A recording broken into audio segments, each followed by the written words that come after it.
Саламатсыздар ма оқушылар? Бүгін қазақ әдебиеті сабағы 3 сынып.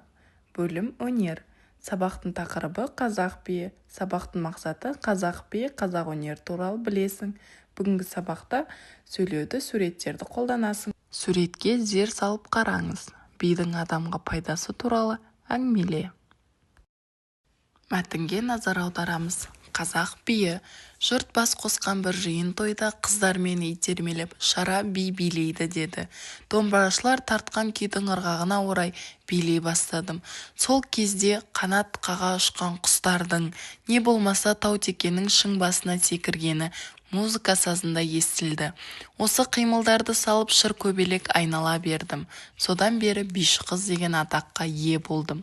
Қазақ биі негізінен қол, бас, мойын, көз, иық секілді түрлі дене мүшелерінің қимылдарымен биленеді. Мен бұл жөнінде би туралы сабақ деген кітап жаздым. Мысалы, қазақ халқының көкпар, қыз қуу, садақ тарту, тағы да басқа ұлттық ойындарына, оның сыртында кесте тігу, текемет, сырмақ басу, ұршық иіру тәрізді қазақ әйелдерінің қолөнеріне қатысты іс-қимылдар бар екені белгілі. Осылардың барлығы музыка ырғағына түскенде тұнып тұрған қазақ биі демей не дейміз? Шара Жиенқұлова. Мәтінмен таныстыңыздар, ал енді Шара Жиенқұлова. Халық бишісі, әртіс. Шара Жиенқұлова Алматы қаласында тұрған. Қазақ би өнерін дамытуға үлкен үлес қосқан. Ол 16 жасында биші қыз атанған. 1936 жылы Мәскеуде өткізілген Қазақстан мәдениеті мен өнерінің 10 күндік мәдени шарасына қатысып, ұлттық би өнерімен танылды. Мәтінге сүйеніп, әр бағанға ортақ атау ойластыр, не артық екенін анықта. Осы тізімді өз бетінше жалғастыр.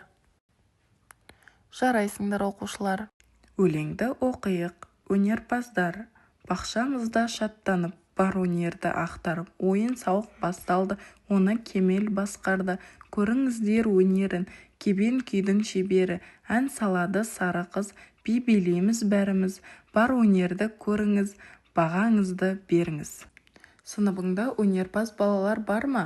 Олардың таңдаған өнер туралы 3 сұрақ дайында. Сұхбат ал.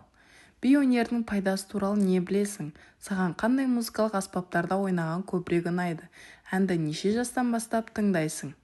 Сабағымызды қорытындылай келе оқушылар, бүгінгі сабақта қазақтың би өнерімен танысып, өнерпаздар туралы білдің, түсіндің. Үй тапсырмасы: қазақтың би өнері